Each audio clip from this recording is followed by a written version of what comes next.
Cuenta la memoria religiosa que Santa Clara acompañó a San Francisco en ese recorrido de su conversión a la fe cristiana. Coincidente con ello, en el caso de las órdenes religiosas llegadas a México para adoctrinar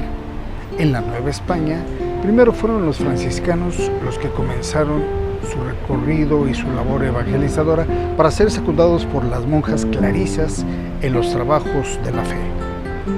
Efectivamente, el investigador José Ignacio Lanzagorta nos refiere que el exconvento de Santa Clara fue el primero del género femenino fundado a 58 años de la caída de Tenochtitlan, en los terrenos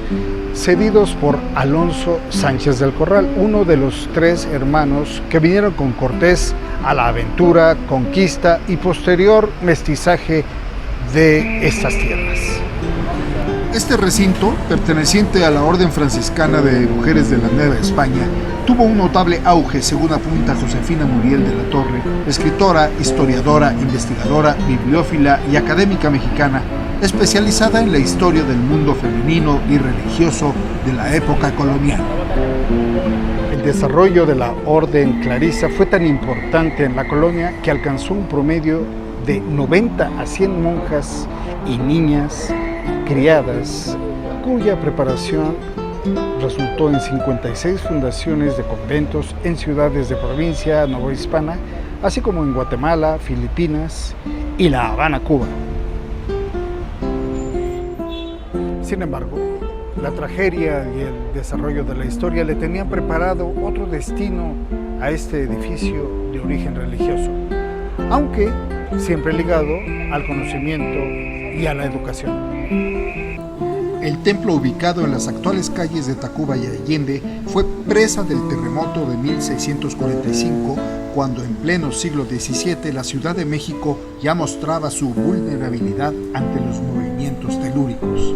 En esa ocasión, las monjas clarisas dieron asilo a la custodia del Santísimo Sacramento de la Catedral Metropolitana por un periodo de año y medio, mientras se hacía la obra de restauración de la iglesia mayor de la ciudad. El convento también quedó afectado por el terremoto y fue don Simón de Haro quien fungió como mecenas, impulsado por su esposa doña Isabel de Ontiveros Barrera y su cuñado el presbítero don Juan de Ontiveros Barrera. Esta obra de restauración fue inaugurada el sábado 22 de octubre de 1661 con la procesión del Santísimo Sacramento, encabezada por el deán don Juan de Poblete, y contó con la asistencia del propio conde de Baños, virrey en turno de la Nueva España. La esquina de las calles de Santa Clara y de Vergara se hizo famosa por las monjas que desde la azotea de este inmueble animaban las procesiones y desfiles, pues, de la entrada del virrey o del paseo del pendón. Desde allá, desde la azotea, arrojaban pétalos y papeles multicolores a los participantes de tales marchas. Famosa fue la fiesta que hicieron con motivo de la entrada a México de María Luisa Gonzaga Manrique de Lara, condesa de Paredes y marquesa de La Laguna. Tan importante fue que el bachiller Joseph de la Barrera y Barahona imprimió en 1681 un folleto conmemorativo titulado Festín Plausible, con que el religiosísimo convento de Santa Clara de Asís de esta ciudad celebró en su feliz entrada a la excelentísima señora. Las campanas sonaron tanto que el arzobispo tuvo que restringírselas con severo reglamento. Como dijimos en un principio, este inmueble tiene la vocación del registro memorioso. Desde que algunas de las monjas clarisas se dieron a la tarea de escribir crónicas anónimas, entre las que destacan los tremendos incendios ocurridos durante el siglo XVIII, de los años 1739 y 1757, cuando sus altares barrocos fueron fundidos por las llamas devastadoras de este siniestro. Ambos siniestros, con 16 años de diferencia, fueron fatales para la sobrevivencia de la vida conventual de las clarisas. cuya orden tuvo que abandonar estos terrenos para refugiarse primero en San Francisco, después en Puebla, Tlaxcala y otras ciudades, esperando la reconstrucción de su espacio clarizo.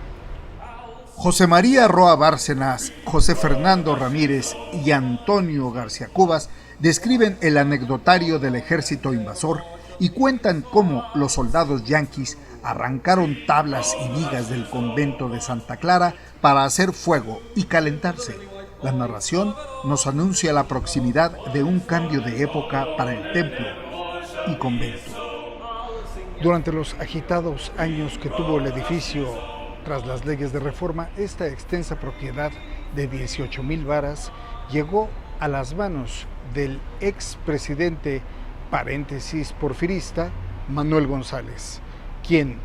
tiempo después lo cedió al Congreso de la Unión. De todo aquello solo quedó la iglesia de austera fachada que nos remite al voto de pobreza que los franciscanos y clarisas juran al momento de profesar. El exconvento, que retomó su vocación de la memoria desde 1936, cuando se instaló la Biblioteca del Congreso de la Unión, donde se reúne el acervo especializado que recupera fuentes de consulta de los tres poderes de la nación, nos habla de su importancia vital y nos recuerda en dónde estamos parados.